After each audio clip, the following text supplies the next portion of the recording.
Well, hello. It is presentation time. Whoop, whoop. Yes. Welcome. Yeah, like Lord Cash said, welcome to Slam Nation Wrestling and the New York Nerd Show Network. I am AllThatPat, joined as always by the one and only Lord Cash. That's right. I'm here. I'm ready to do this. Let's talk some wrestling. Let's do it. So, recently we're going into the Money in the Bank pay-per-view, which is going to be the first main show other than WrestleMania that they've had fans. Coming up pretty quickly. I think it's in 2 weeks, if I'm not mistaken. Yeah, I think it's going to just under 3 weeks. It's going to be the first pay-per-view that they're going to have, which is part of that weekend. The 16th is going to be in Houston, and then the 19th on Raw is going to be in Dallas. And so the one that's going to be the pay-per-view on the 18th is going to be in Fort Worth, Texas.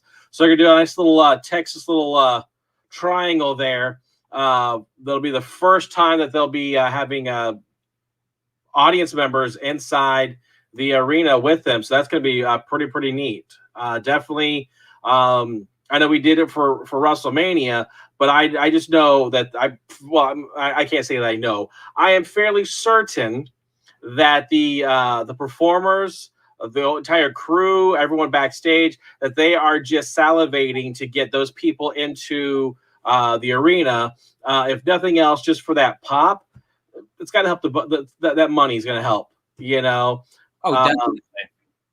So, and then of course the fans, the WWE universe, they're going to want to go to these places. I'm still trying to figure out exactly if I'm going to be able to make it to one of them, whether it's in Tampa, whether it's going to be here in Orlando, or if I got to make a trip down to Miami, you know, because I definitely want to go to one of them because it has been a hot minute since I've actually gone to a live WWE event.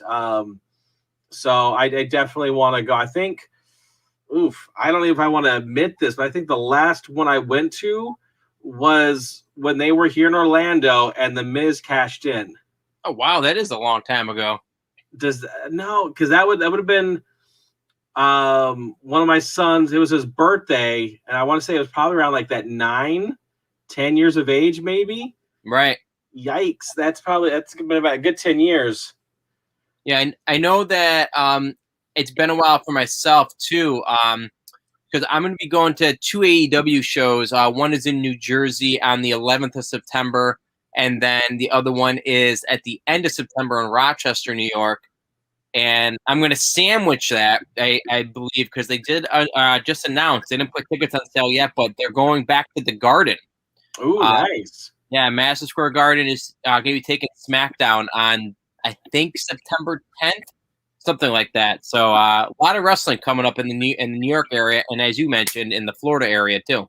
Yeah, so definitely, like I just had the little thing that's pretty much that listing of 25 cities that they're going to be going through all the way up through September 6th. That last one going through Miami. So there's definitely a lot of people in that south, of the United States that if you're there, maybe, you get up into Detroit, Milwaukee type place, but really not much past, Pittsburgh, Pennsylvania. So definitely that New England area is definitely going to be excited when they do make it back to that area. Yeah, there's big markets in those areas of the country. So we're going to be basically talking about what happened on this past week's Friday Night SmackDown, and also last night's Monday Night Raw. We do thank you for joining us. We got a couple of things on some, developments within these different characters and such. As we'll talk about, some of the same happened, particularly. I think that, by the way, Grand Doe, I think one of his last events might have been at a Raw Extreme TV taping. Wow. That's definitely a while back. That was what, 2003, 2004, maybe? Yeah, if it was like the WWE ECW like redo, that was probably well, I mean, when you and I went to WrestleMania, that was 2008, and I know ECW's championship was out there because Kane fought Chavo. So yeah, probably mid early 2000s. Yeah. Yeah. Wow. That's got to get back there. I would definitely want to do another live event. No, definitely. So SmackDown started with basically two feuds that have been going on basically since WrestleMania. And that was Cesaro teaming up with Seth Rollins to go. Wait, let me flip that around. That'd be very awkward. Cesaro teaming up with Bianca Belair to go against Bayley and Seth Rollins. Yeah.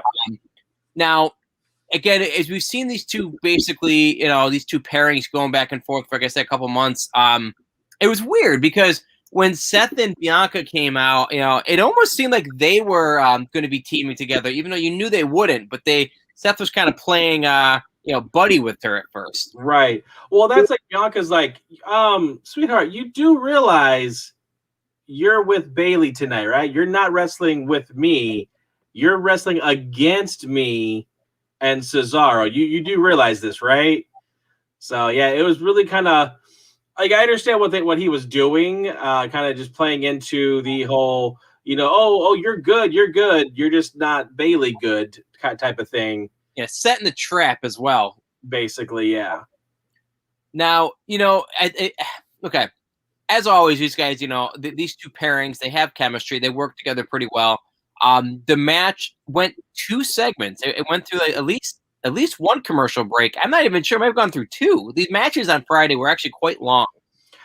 Yeah, there was only 5, quote unquote, technically only 4 matches. Because the next piece is more of a segment, yeah, than an actual match. So there was only 4 of them. So you figure they had to have been that 20, 50, 20 to 25 minutes in length for each of these, as well as you pepper in some of the backstage shenanigans and whatnot. But yeah, that definitely went like. The slide's still going, so that's how long the match actually is. Right, and Bayley did end up getting the pin on the tag. Let me get that through my mouth. She did pin Bianca Belair with the rose plant, and as we're setting up Money in the Bank, obviously next month, and it seems like they're gonna probably do those two one more time for the SmackDown Women's Championship, but I don't know. I think that's done already, but what are your thoughts? I mean, do you think that we're going to see Bayley once again going against Bianca Belair for the title? At this point, I'm going to say yes, unless they are going to really, really come in and pull a little swerve with Sasha Banks coming back, or if they're going to hold off for SummerSlam for her. But it's kind of like I said, it's at 3 weeks away, so they've got to do some sort of like really. They can literally just show up and Sasha go, "I want a match," and they're going to go, "Okay," and that's going to happen on in 2 days.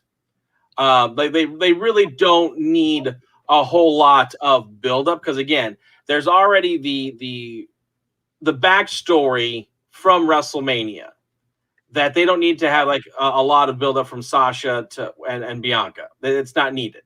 Right. I prefer that they do just because it just helps out. It just builds up the storyline. Right. But yeah.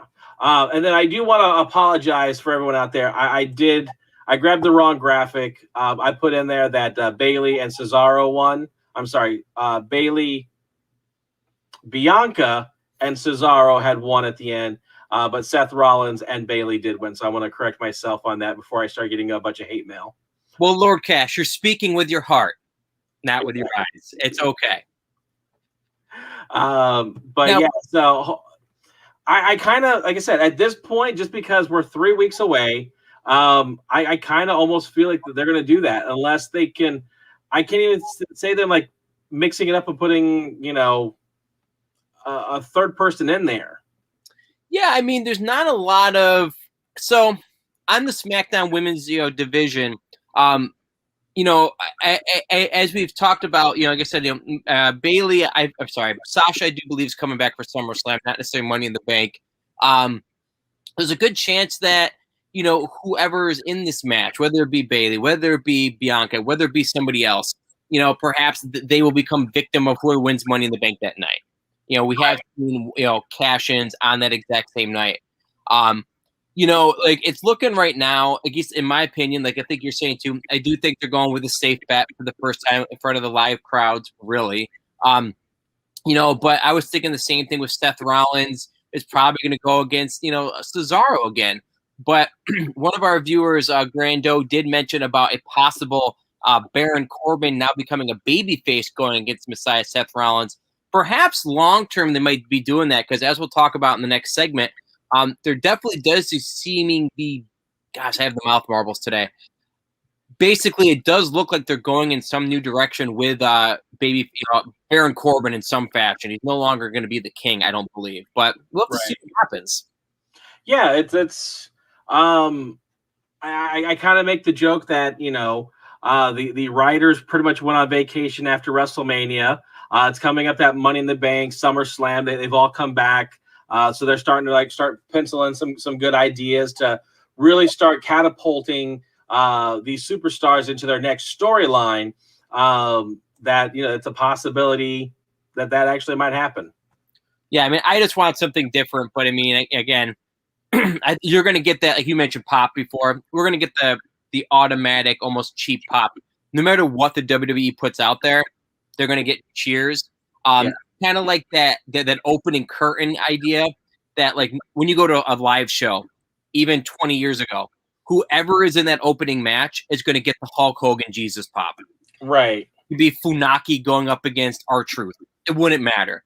The first time you see somebody walk through that gate, walk through those curtains, everybody's going to go bananas. So imagine that for an entire 3-hour show.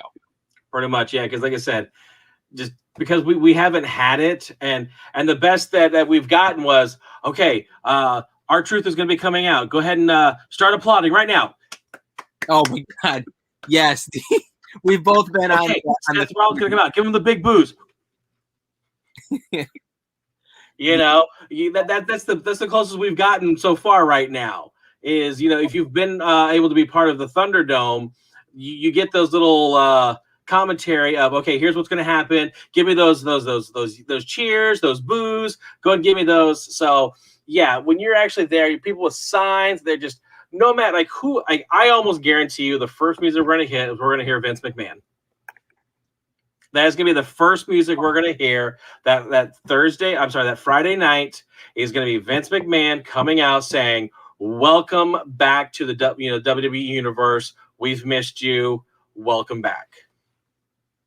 And if you've been to them, by the way, let us know in the comments as well. We're curious about what your experiences were. But yeah, I think that, Vince being out there the first time is a safe bet for sure. Yeah. Now, the next – go ahead.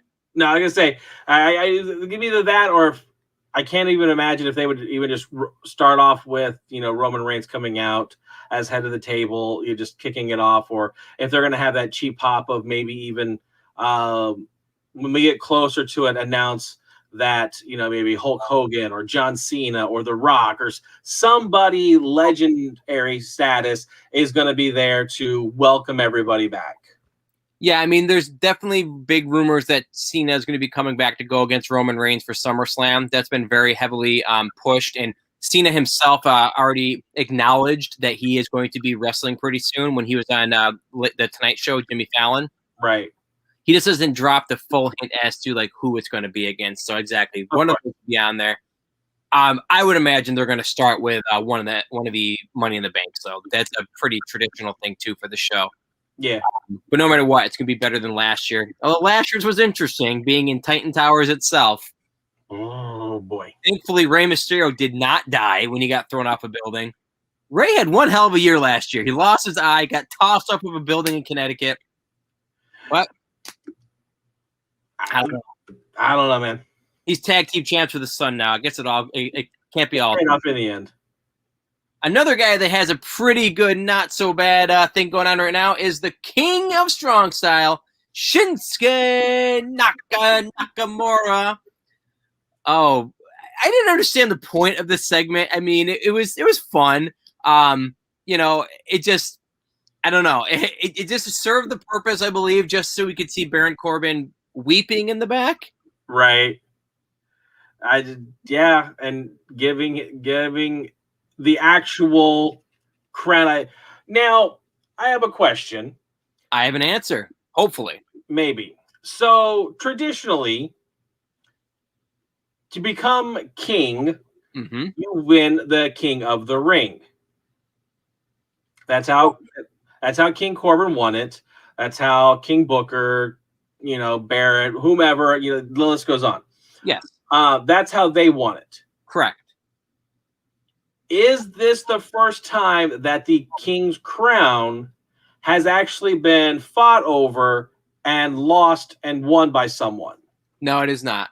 Back at WrestleMania 3, King Harley Race defended the kingship against Junkyard Dog.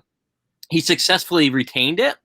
But that in that particular match that was up in the air, also Hacksaw Jim Duggan, he lost the King of the Ring crown to who became Macho King, Randy Savage.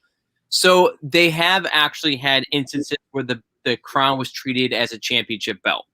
Right. In the span of the last 20 years, yeah, this is the first time that I can remember that the kingship was in a singular match. But obviously, if you're watching right now and I'm wrong on that, please let us know in the chat. I'm usually pretty good with my wrestling history, but I hurt my neck, so I'm a little bit discombobulated right now. So, but yeah, bottom line is your point being made is I do believe that this is the first time that the King's crown has been defended in this nature in quite some time. At least in this, since 2000. Yeah, exactly. Right. Because I think I started watching late 2000, early 2001, that ballpark, maybe even late 2001. But I've been watching regularly for the past 20 years. Right. And this is the first time that I could recall that it's actually been challenged and won like that. I've always thought that the King of the Ring crown, that should be, a quote unquote title that gets passed on through matches. I kind of like when they did it. Necessarily, I would have liked to have seen Otis actually do something with the Money in the Bank. But the fact that it was a prized possession that someone could challenge for. Right.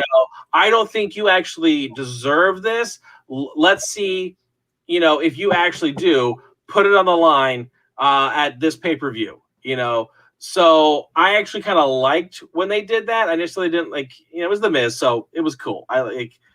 Had it been like someone else, I may have been a little bit more salty about it. But I'm like, okay, it's The Miz. Yeah, all right, whatever. I totally disagree in the sense of I feel that the Money in the Bank and the King of the Ring should be treated like the Stanley Cup. You went through all this effort, whether it be in a particular singular match or a tournament. You're the winner. You keep it. Next year, of course, they'll do a whole other thing through a playoff, so to speak, like in hockey. But I think it cheapens it because so the Miz, like you mentioned, being the opportunist to take that away from Otis. The Miz did not win Money in the Bank, which is like the big grueling ladder match or elevator match this past year, where he didn't have to do that to win the belt. To me, that is no different than somehow beating a guy for an arm wrestling match for the world title just on a stipulation. Right. I just don't think that it should be done that way. But obviously, to each their own. I don't particularly care for Shinsuke Nakamura winning the King Crown chip from Baron Corbin in this manner. I think it's just at least gives their match odds and a reason for them to fight in the feud. But I don't know. I thought it was kind of silly. I think what they could have done, it could have been something as simple as we're doing a King of the Ring this coming year. All right, you guys are fighting over it. I get it. Whoever wins this mini feud will get a bye in the first round of a new King of the Ring tournament. Right. So here's my only argument about that. We don't have it every year. No, of course, but maybe we will this year. Right. We have in the 2000s, we have literally had 8 of them. And I'm counting 2000 as one of the year 2000. So there's only been 8 of them out of 20, I won't even count this year because we're not even, we're only halfway through it. So Right. 8 out of 20. That is less than 50%. Right. So if you're not going to do them every year, then then I say treat it as a little bit of a prize. But if you actually are going to do these each year, because again, Stanley Cup every year, I'm gonna give my boys a shout out. The Tampa Bay Lightning, they won last year. They're back this year in the Stanley Cup Finals. They're representing year number 2. So if they win it again, boom! Now we're back to back Stanley Cup winners. Right. So if it is one of those things, okay, well, you are currently the King of the Ring winner, King Corbin. Let's do another tournament. Everyone goes through it, and whoever's the final, now you go up against, or you're automatically get a bye into like the final 4. So, and if you can beat your partner, whoever you're up against, and then whoever wins that one, and you can still retain it, then boom, you keep it for another year. Right. I do think there should be some prestige to whoever's the current king. Yeah. Because they don't always do that. Like Kurt Angle in 2000, he did. So he was the King of the Ring in 2000, and Edge won it the following year. Yeah, beat him for it. Yeah, Kurt went for it, and he said he was going to be the first back-to-back King of the Ring winner. On TV, it's totally the case. And that was put in the storyline. And he made it to the finals. Yeah. And that was King of the Ring 2001. Check it out, by the way, in the Peacock Network if you haven't. Fantastic show. But yeah, I mean, I'm looking forward to see what they do next. And like one of our watchers talking about like what's next for Baron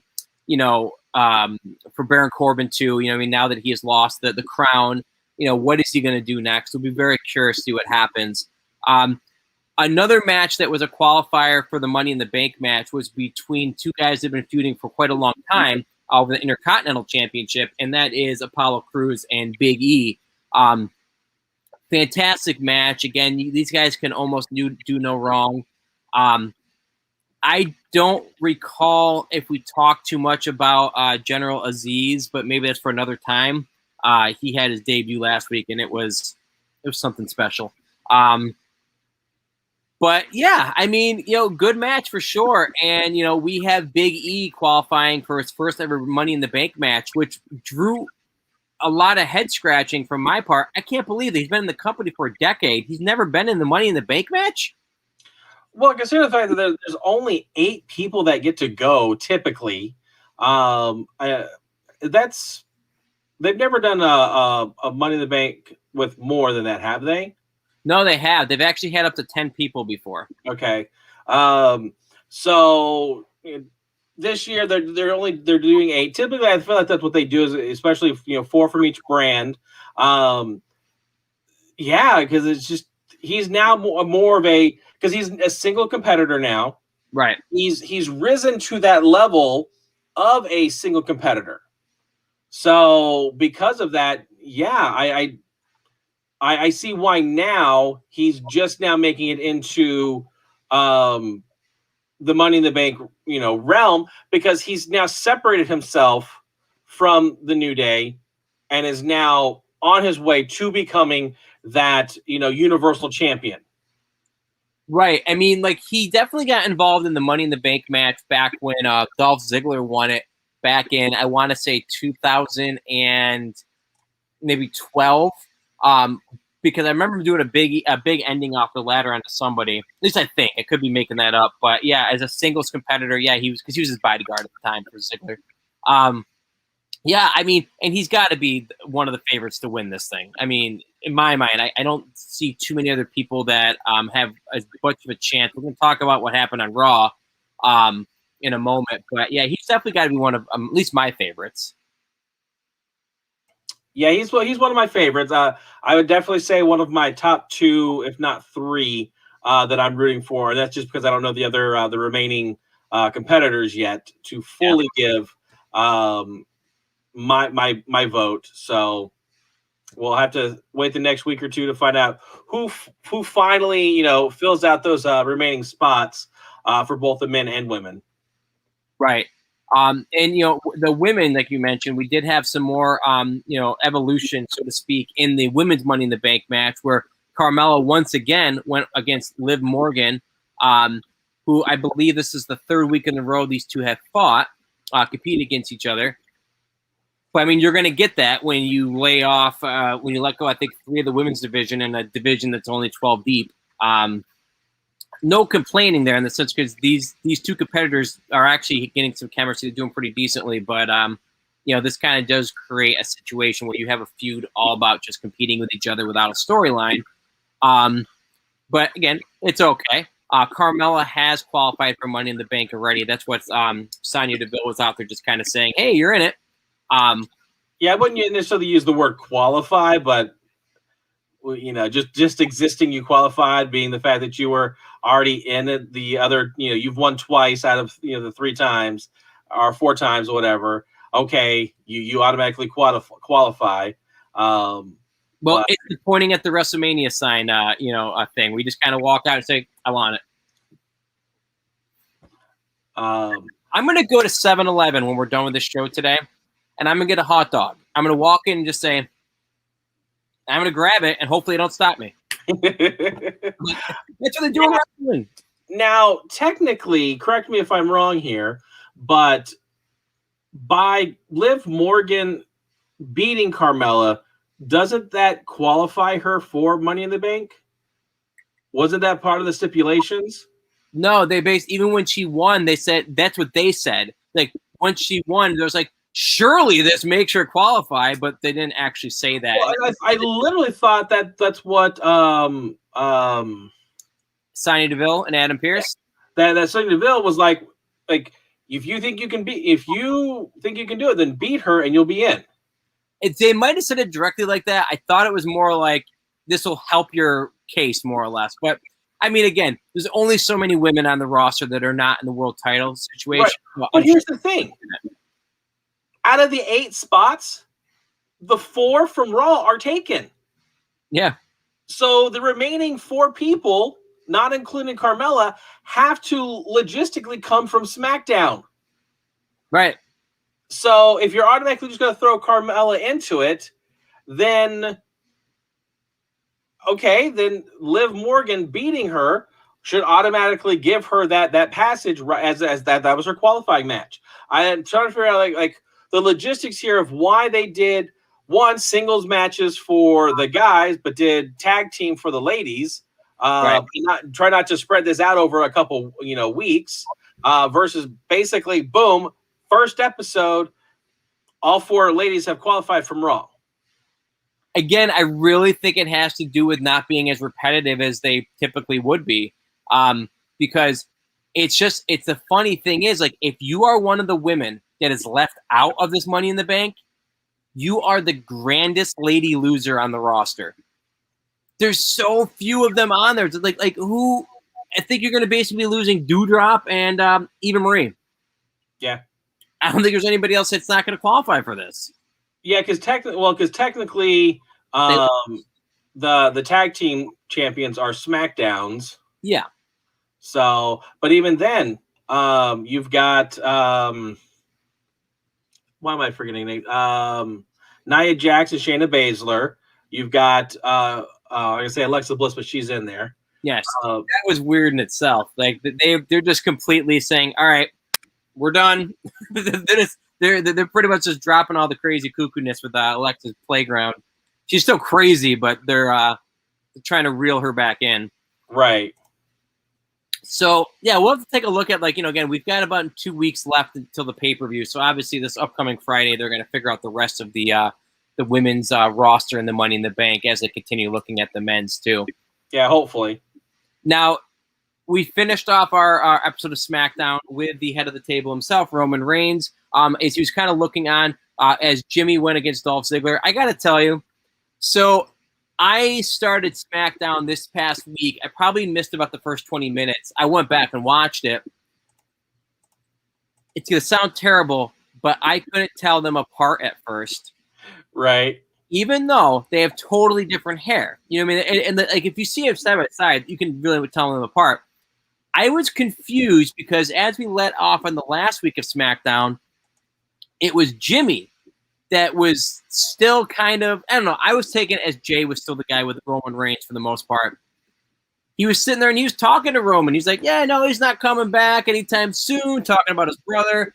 And I'm like, yeah, okay, what did he do to Jimmy? And I'm like, no, wait, it's Jay. No, it's Jimmy. Bottom line is, Jay was missing this week. Jimmy was on SmackDown fighting, yeah. I was rambling so much about which Uso is who. I just completely talked over the fact that Edge made his comeback, his big surprising comeback against Roman Reigns. I'm all over the place, like I said. Bottom line is, on this particular note, did you see this coming? Edge coming back?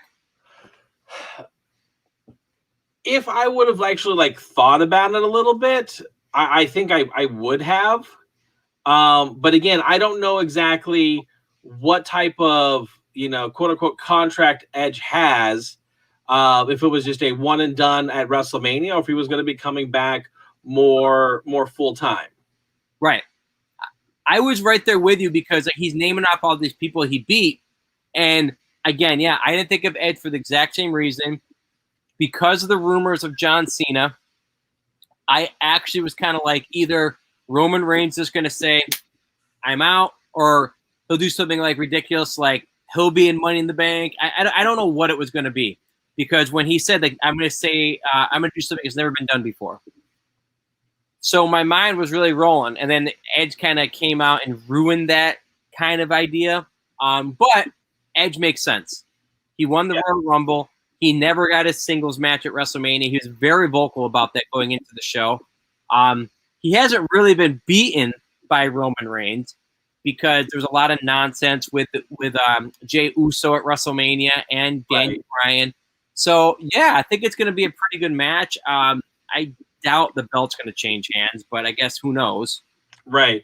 Yeah, I think outside of the Money in the Bank, your singles matches, this is definitely one that is the freshest of the matches because we have not truly seen Edge versus Roman one-on-one. Right. Everybody else, good Lord, we've seen Rhea Ripley and Charlotte, half dozen times already. Yeah.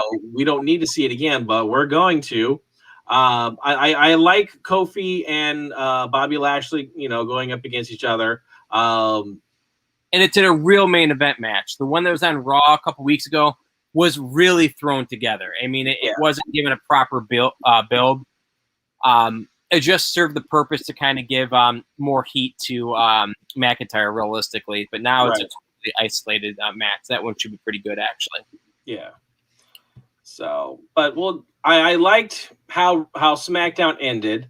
Yep. Like I said, I love Edge. Edge is one of my, he's my top tier favorite people that I've always been rooting for him. So I'm glad he's back. I'm glad he's, put in the work to do more stuff. We'll just have to see if he's going to be able to dethrone the head of the table or if, he's just going to be another mark on the Universal belt for Roman Reigns. Yeah, we'll have to see for sure. Raw this week was actually not too bad. It was a pretty good show as well. I have some complaints with booking, but it's not as anything that they did anything wrong. Just as a fan, there's the event I wasn't thrilled with. But the show started off with so first of all, Randy Orton is missing. Right. I don't know if this is part of a storyline, if this is part of an actual injury, a COVID thing. I mean, I don't think it's a COVID thing anymore, but who knows? Have you heard anything regarding Randy Orton not being available for Monday Night Show? No, I actually went online and tried to search.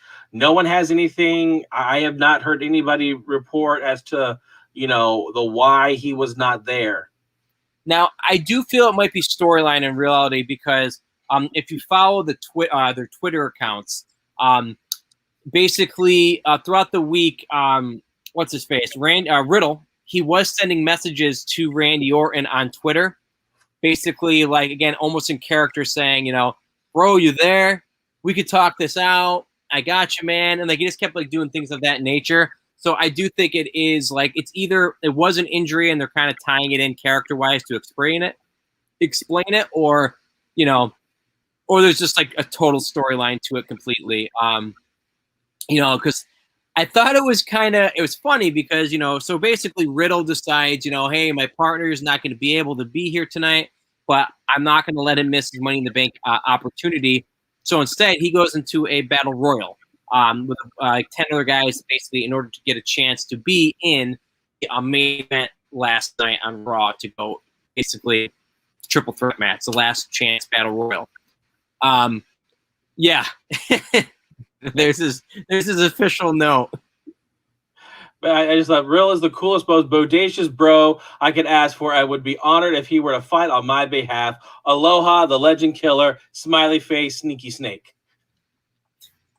So yeah, again, it's just going with that the gimmick, the character work of Riddle. Once he got put in there, I guess maybe Jinder Mahal was going to be the only one I could see possibly.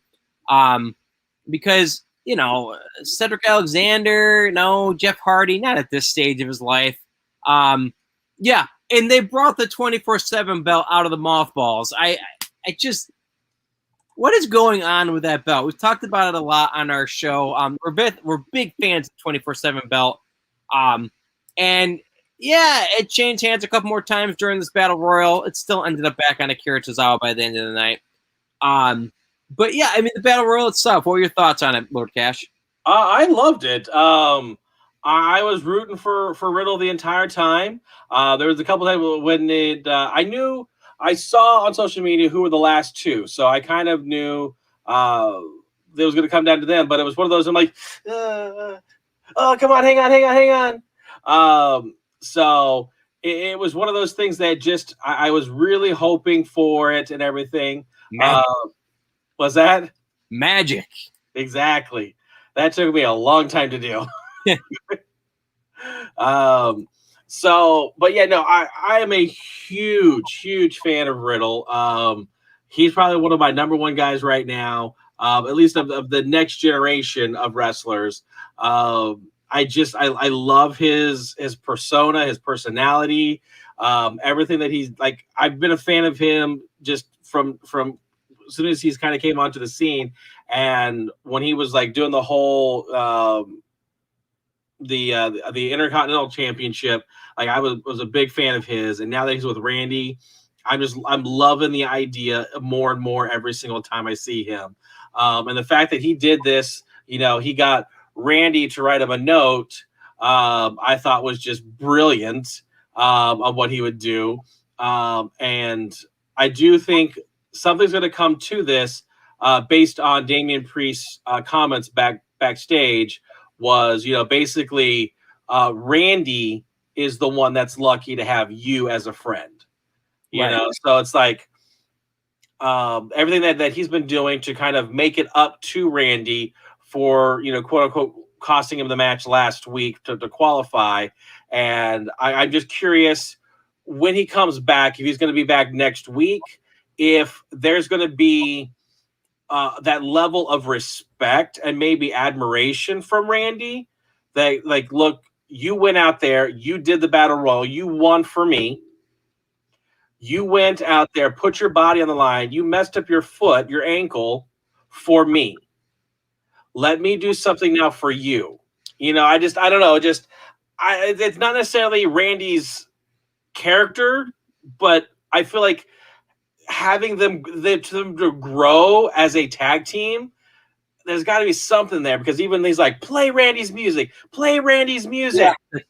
Yeah. And I thought that was just a nice little, a heartfelt thing from Riddle to really play his music, because I'm here for him. I got a weird prediction. Here we go. Because Randy's not to be trusted, but he works in mysterious ways. Money in the Bank.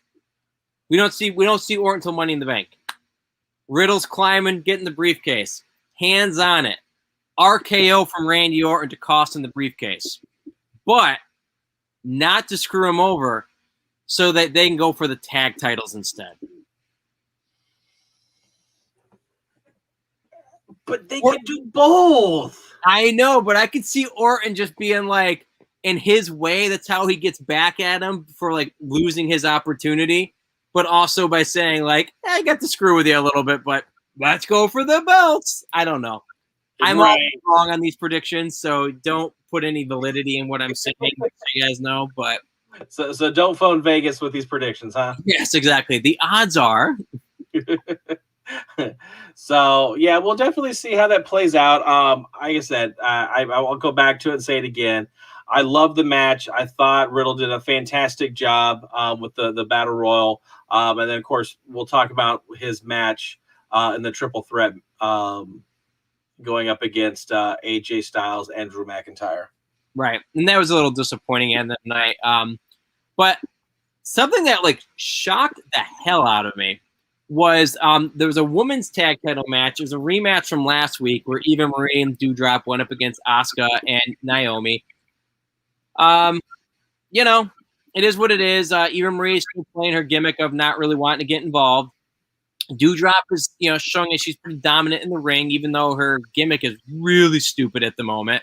But again, maybe it's going to lead to something big. I got to say, right there, that is your shock of the night. Not only did Doudrop win the match, she pinned Asuka. Yeah. Clean. Well, pretty much a 1-on-2. Asuka got pinned. I'd have to look at the record books, Lord Cash. I do not think that Asuka has been pinned clean on the main roster more than 5 times, maybe even 3 times in the last 5 years. Right. She was undefeated on NXT for 2.5 years. When she came to the main roster, she tapped out to Charlotte twice. Other than that, I really don't think she got pinned by anybody. Other than like by interference. But she got pinned clean as a whistle. I just think that's bonkers bananas. Yeah, I guess I never really looked at it like that because you're more focused on Eva Marie and the Doudrop angle that you're not really paying attention to what just truly happened. Right, and I hope that the company doesn't just throw that away, though, which they might. Right. But that is in the women's division. That is basically like debuting and in second week pinning Bill Goldberg. Right. In women's wrestling. Like, I just, that shocked the hell out of me. And again, I didn't feel that was talked about enough. I was just kind of like, because like you said, they're focusing on the bickering angle. Yeah. So, shock of the night. I thought that was it. But then again, this next match really led to quite the shock of the night as well. This particular match, without question, has added a new highlight reel clip to the opening of the show. I'm sure, yeah. I don't know though what I enjoyed most. I don't know if you picked up on this. I mean, obviously the finish, as you see in a moment, was fantastic. But did you hear what they called John Morrison in this particular match? Not just Johnny Drip Drip. He has a new nickname to go along with that. Oh, mercy. What does he have now? America's Moist Wanted. I loved it. I was like, America's Moist Wanted. Fantastic.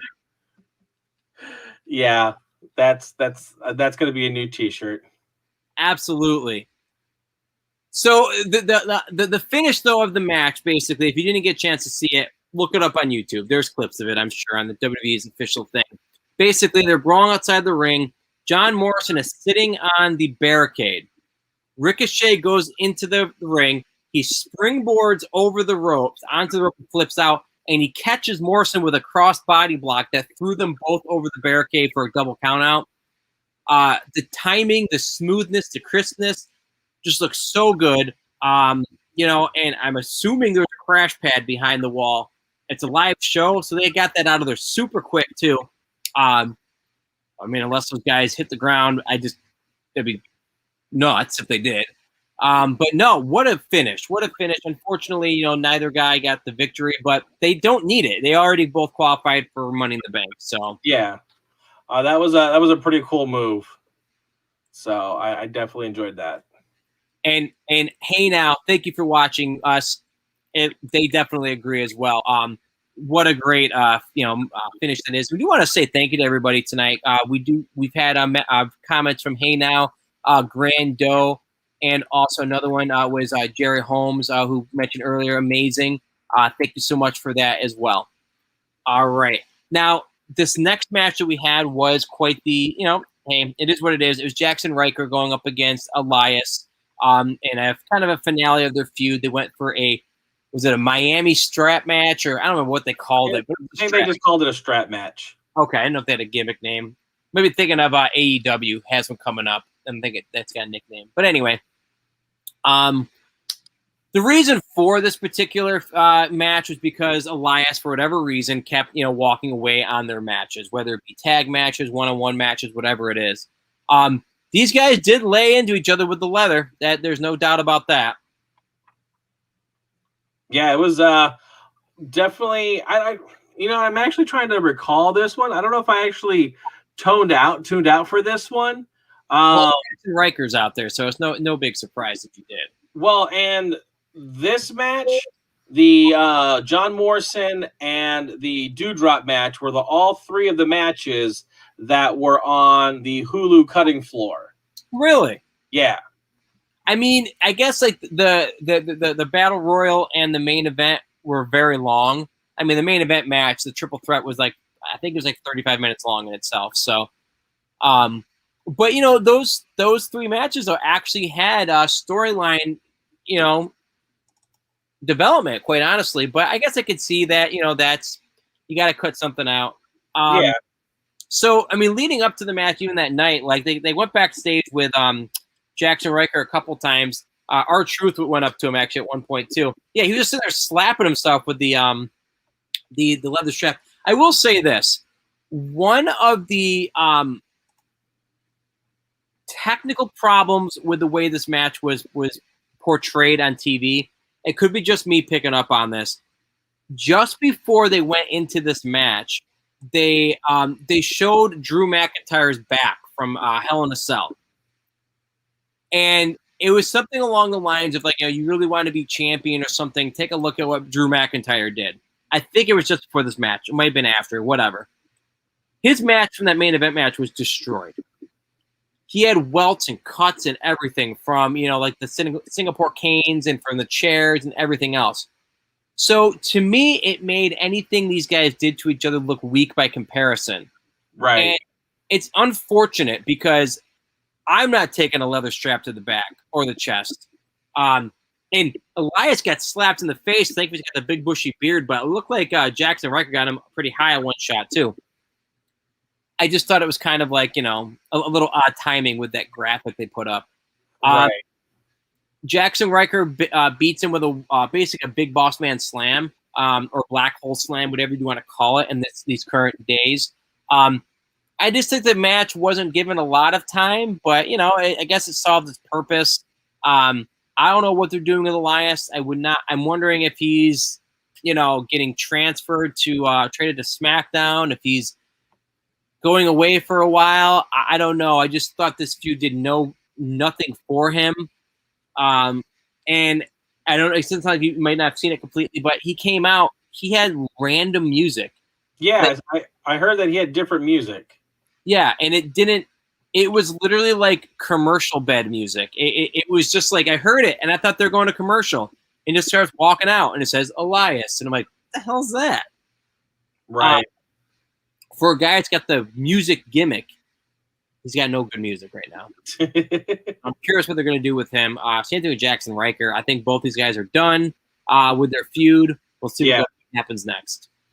Yeah, well, he gave R-Truth the leather strap to go get his baby back, so he'd be able to last Suey the 24/7 back to him. He did? on Talking Smack. Oh, okay. See, I didn't. I rarely get a chance to see it because when they went to the commercial thing, he just kept going. Yeah, well, because you heard him ask for it. Yeah, and so he was on Talking Smack, and he had it all wrapped up, and he just sets it right down in front of R-Truth. He was like, "You can have it now." perfect. So I felt that was kind of we're good, we're done. I have done my piece. I have closure. I have beaten Elias. Let's move on. Let's work towards a championship now. Well, there you go. So now up next we had ASH almost a superhero, Nikki Cross going up against Shayna Baszler. Just developing that character. I mean, I don't know. I think it's odd. It's an odd random. Well, I don't know. You got the pairing, obviously, of Alexa Bliss and Nikki Cross coming back together. Not making a whole lot of connection or comments from their previous tag team run, actually, that I picked up on. But Nikki Cross is seeing success in this particular incarnation of the superhero. Shayna Baszler continues to slide off the face of the planet. I don't know what they're doing with her, but it's clear that they're gonna be pushing Nikki Cross. And I know you're a fan of Nikki, and you've been pushing heavily for her to win Money in the Bank. Do you think it's still going to be a possibility? I do. Like right now, her or Liv Morgan are my top two. Right. I feel like both of them have been doing really good. That I want to see them be successful. Obviously, if I have to choose one or the other, I'm gonna go with Nikki Cross just because I feel like she's got a lot more to prove, in my opinion. Yeah. And I had those vibes first before I got them for Liv Morgan, but definitely, yeah, I still feel that she's got a strong chance to do that. Like right now, the five that are on there, you've got Asuka, Naomi, Alexa Bliss, you've got Nikki Cross, and of course Carmella. So that's 5 out of the 8 that are going to be part of it. I feel like she's got a chance. She definitely is going to be that underdog, depending on who your other 3 are. Yeah, I say she does have a chance. Yeah, and she has the built-in storyline with with Charlotte and with Rhea Ripley as well. Right. So I mean, no matter who walks away with the Raw Women's Championship by the pay-per-view, yeah, I think that's an automatic. I think she has the best chance, just like you do. Yeah. So I'm looking forward to that and see what happens. So up next, we had quite a good segment between Kofi Kingston and MVP. Some of these seeds were sown back at the pay-per-view, even at Hell in a Cell, where MVP was kind of like questioning him as to why he's still with Xavier Woods. And that's been built recently, with Xavier Woods getting, having a great showing against Bobby Lashley last week's Hell in a Cell on Raw, but then, very clearly also getting demolished in front of Kofi's eyes. What a great interaction these two had. Kofi calling out MVP for basically faking an injury over, 6-7 months. And Kofi Kingston, they're basically going back and forth. And, seeing MVP actually take some physicality, to me, I'm an MVP fan. I'm actually excited that he might even be getting back in the ring for a couple like tag matches. I'm curious that'll happen, but the fact that he was able to take a bump on the outside shows me that he actually might be able to do some ring work. But I know that's not the real takeaway here. The real takeaway is that Xavier Woods is going to get a rematch against Bobby Lashley next week. Yes. As we get closer to the pay-per-view. Yeah, and then of course, as was shown that you've got Bobby Lashley going one-on-one with Kofi Kingston for that WWE title. So we'll see if we get another Kofi-lution. Kofi-lution. It doesn't have the same ring. Yeah. Kofi Slam. Yeah, because Kofi Mania is done, so we might have the Kofi Slam. Exactly. But yeah, no, I'm looking forward to that match. I mean, no matter what, it's going to be, I imagine, it'll be a very solid match. I mean, will Kofi win? You never know. You know what I could see? I know we're coming close on time, But imagine if there's rumors of Brock Lesnar coming back to take on Lashley at SummerSlam. It's another one of those internet rumors. If that's the case, Kofi, Lashley, Lesnar, and Kofi beats them. Right. Because that he is owed. After that 8-second nonsense on the debut of SmackDown, he's owed some. I mean, nobody's owed anything. It's a job, but right. That would make him make it look nice. Yeah, not getting so punked out like that. Right. As we look into this 6-woman tag match, one of the things that really struck me in this match is that I don't know who is supposed to be heel and who is supposed to be face here. I was thinking the exact same thing. It's like, what? Like, I thought Mandy Rose and Dana Brooke were supposed to be like the good people, right? But no, they were double teaming and cheating too. I still was leaning towards, Flair's team was possibly bad. It was ridiculous. The match was okay. Yeah, it was halfway decent. And if you were confused like I was and like we were, the ending didn't do any help. Because at the very end of the match, it ends in Rhea Ripley chop block Charlotte Flair in a cheap shot. And it's like, okay. And they're going with a storyline that, Rhea Ripley, whether she's good or bad, she's just doing what Charlotte Flair would have done. Right. Very true. I'm doing what you would have done, but I'm doing it sooner. Right. And and there's been a lot of stories like that, even like in real life and other things, whether it be sports, whatever. So it's a smart story, but it just kind of caught me off guard when I was watching that match. It just, I don't know. Now the main event ultimately ended up being that triple threat last chance standing baloney. You had asked me the other day as far as who I thought was going to win. I was holding out hope, Lord Cash, that they were not going to just throw away the random backstage segment of last week between Mustafa Ali, Jinder Mahal, and all those other guys. They threw it out. Not necessarily. Well, you had that opening match, right? But they're okay. Last week they threw down some soil. Today they packed some manure around it. Maybe tonight they'll by next week they might water it a little bit. But it's something that I think they're going to let develop over time. But I would say, did we get the huge payoff? No. I feel like this is going to be one of those slow burns that we're going to get the payoff by maybe Money in the Bank or by SummerSlam.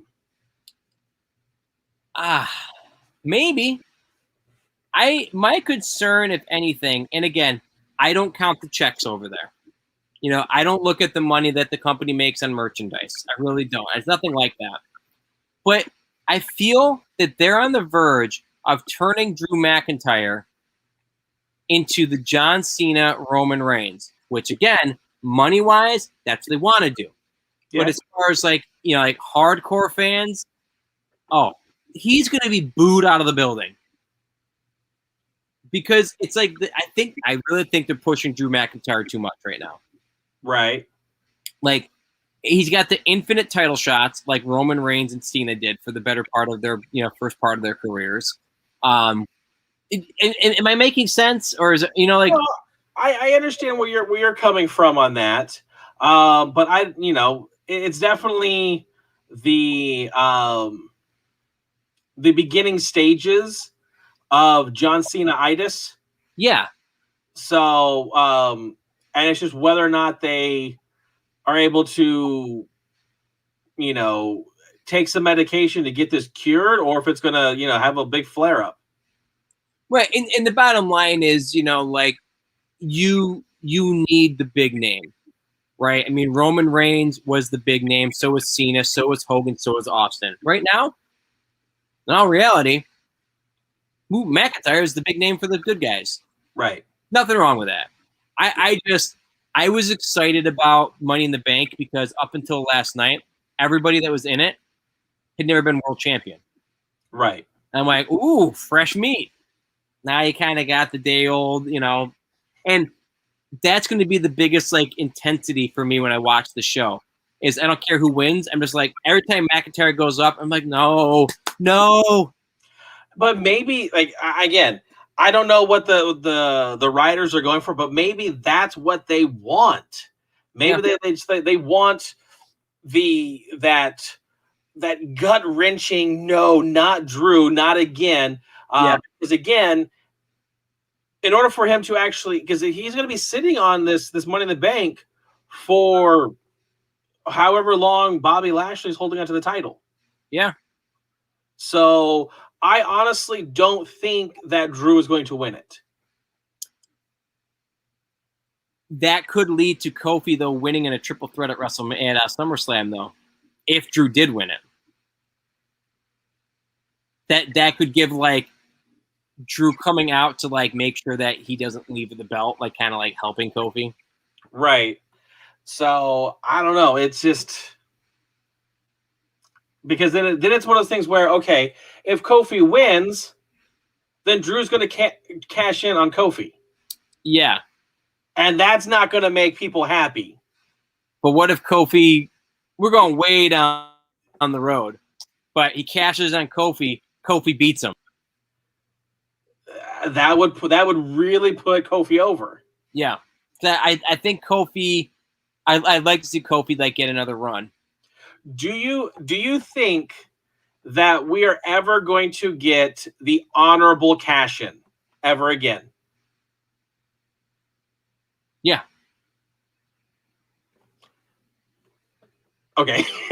Well, I mean, we've got another like 30, 40 years left on this planet, hopefully. Yes.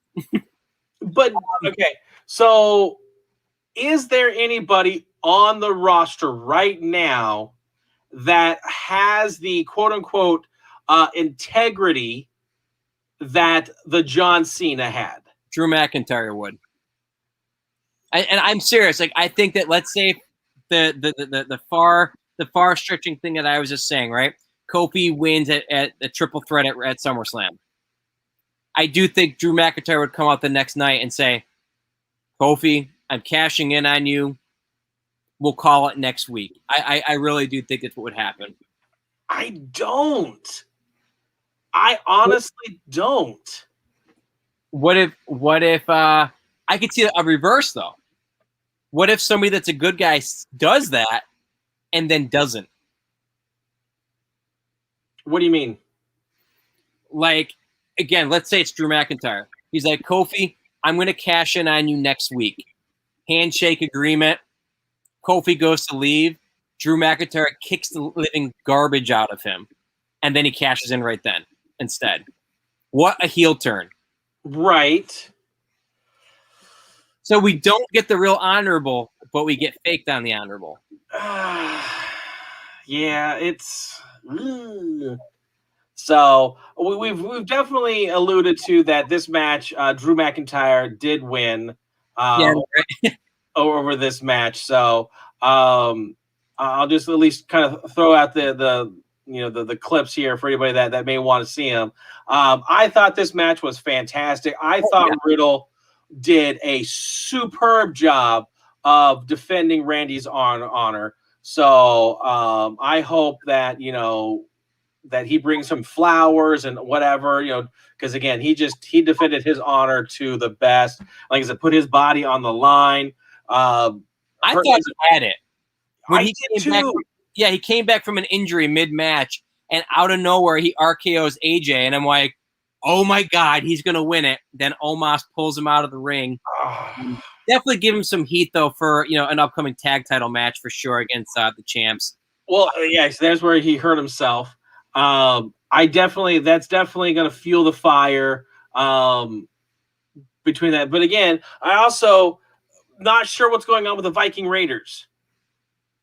Well, yeah, they're kind of. I mean, I'm pretty sure they're fighting for the belts at Money in the Bank, but it's kind of making them like okay. It's still kind of making them like an afterthought though, for sure, because I think everybody is waiting for RK Bro to really go for the titles.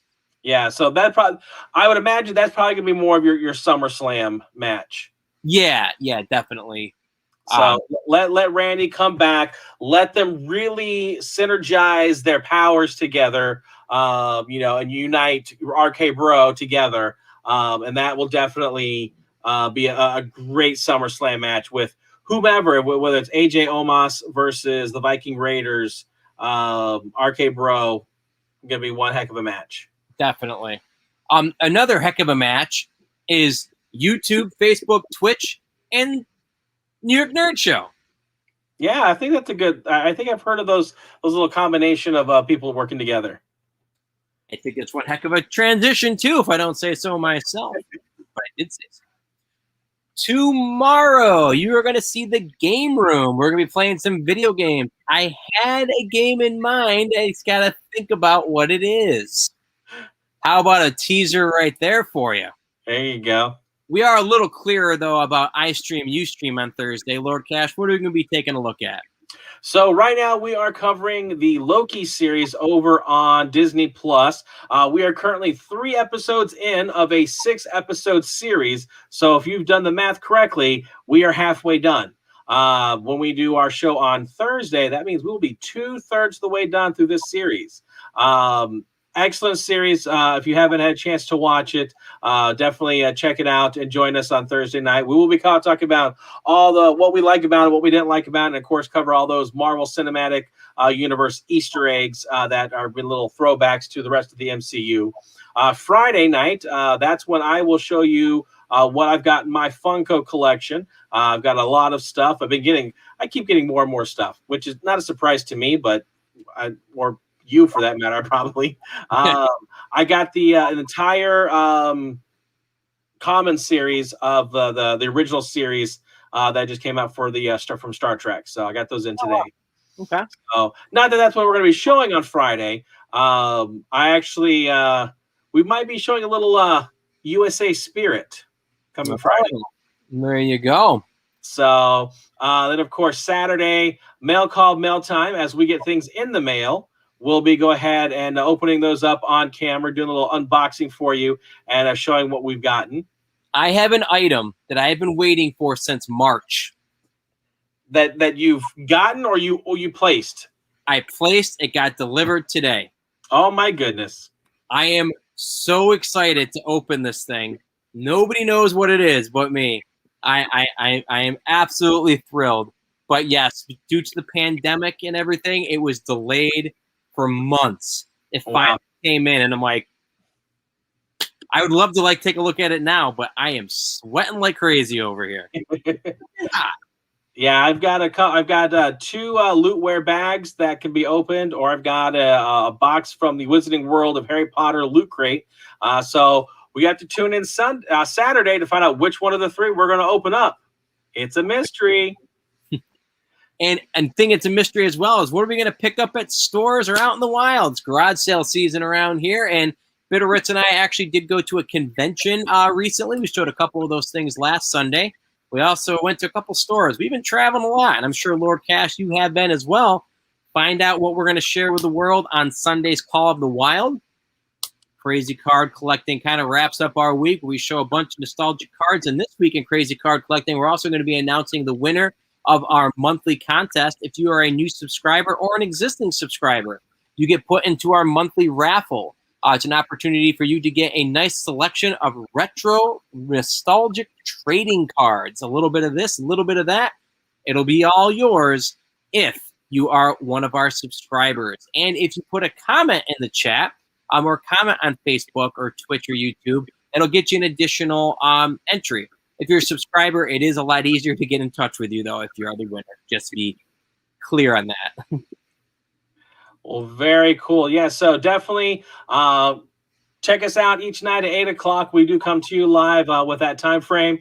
If by chance you miss us, all of our videos are over on YouTube. You can also check us out on Twitch and Facebook Live. But we are approaching that 200 video mark, and we have only been doing this for about, 7 months now? Well, you and I have been doing this for about 7 months. And you had about 20 or 30 videos before I joined the ranks here. So we definitely have been trucking through a lot of content. So definitely check us out. We've got a lot of stuff. Hopefully, we've got a topic or a category that you like, and go share some love. Spread that word of the nerd. Right. And if there's something you want us to see, though, give us a comment or suggestion too. You never know. We are open to suggestions. All right. Well, thank you guys for joining us so much tonight. Stay cool, have fun, stay healthy, stay hungry. Isn't that somebody that says that? I don't know. Yeah, maybe. Yeah, someone says stay classy, but I don't know if we can legally use that. But whatever. Stay classy, San Diego. Bye now.